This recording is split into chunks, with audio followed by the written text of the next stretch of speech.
ஏழைகள், நடுத்தர வர்க்கத்தினர், செல்வந்தர்கள் என்று பல்வேறு தரப்பினர் அவரவர் வசதிக்கேற்ப தீபாவளியை கொண்டாடுகின்றனர். ஆனால் வீடுகள் கூட இல்லாதவர்கள் இந்த பண்டிகையை நினைத்து கூட பார்க்க முடியாமல் தவிக்கின்றனர். லட்சுமி, வள்ளி என்கிற இந்த வயது முதிர்ந்த சகோதரிகள் பிறந்து வளர்ந்ததே சாலையோரத்தில்தான். திண்டுக்கல் மாவட்டம் பழனி அருகேயுள்ள காரமடை வடக்கு ரத வீதிதான் இவர்களது குடியிருப்பாகும். கூடை முடைந்து அதன் மூலம் கிடைக்கும் சொற்ப வருமானத்தில் காலம் தள்ளும் இந்த பெண்மணிகளுக்கு பண்டிகைகள் என்பது ஆச்சரியமான விஷயமே. வெயில், மழை, குளிர் என எந்த பருவத்திலும் வாழ்க்கை இவ்வாறே நகர்வதால் பண்டிகை தினத்தன்று கூட அதே நிலைதான்.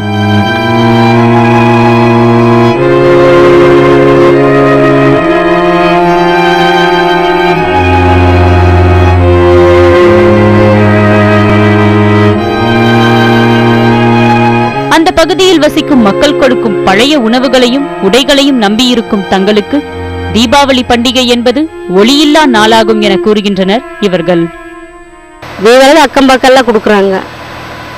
அதை வச்சு ரேஷன் அரிசி கிடைச்சா சோறு வச்சு கொடுத்துட்டு குழந்தைங்களை காப்பாத்துறாங்க. வீடு வாசல் எல்லாம் ஒன்றும் இல்லை. நான் என்ன பண்ணுறேன், பிள்ளைங்களை வச்சது ஓட்டல. ஏதோ அக்கம் பக்கம் ஒரு அரிசி ரேஷன் அரிசி வாங்கி சோறாக்கி சாப்பிடுவாங்க. அடுத்தவர்கள் கொண்டாடும் பண்டிகைகளை பார்த்து அதில் ஆனந்தம் அடைவதே இவர்களுக்கு வழக்கமாகிவிட்டது என கூறுகின்றனர் அந்த பகுதியை சேர்ந்தவர்கள். இவங்க ஏழை எளிய மக்கள் இவங்களுக்கு வாழ்க்கை தரம் ஒன்றும் இல்லை. அன்றாடம் கிடைக்கக்கூடிய கூட பண்ணுறதை வச்சுதான் இவங்க கால ஜீவனம் பண்ணுறாங்க. ஒரு நல்ல நாள் கெட்டனால அக்கம் பக்கத்தில் இருக்க வீட்டாரனுடைய இலவச பொருட்களை வாங்கி தான் அவங்க ஜீவனம் பண்ணிட்டு இருக்கிறார்கள் ஒழிய இவங்களுக்கு எந்த வாழ்க்கை தரமும் கிடையாது. இவர்களை போன்ற எண்ணற்ற மனிதர்களின் வாழ்க்கை சாலையில் தொடங்கி சாலையிலேயே முடிந்து விடுவதுதான் வேதனை. இவர்களது குடிசை மட்டுமல்ல, வாழ்க்கையும் இருளாகத்தான் உள்ளது.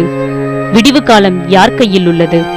புதிய தலைமுறை செய்திகளுக்காக செய்தியாளர் வீரமணிகண்டனுடன் வித்வின் சௌந்தர்யா.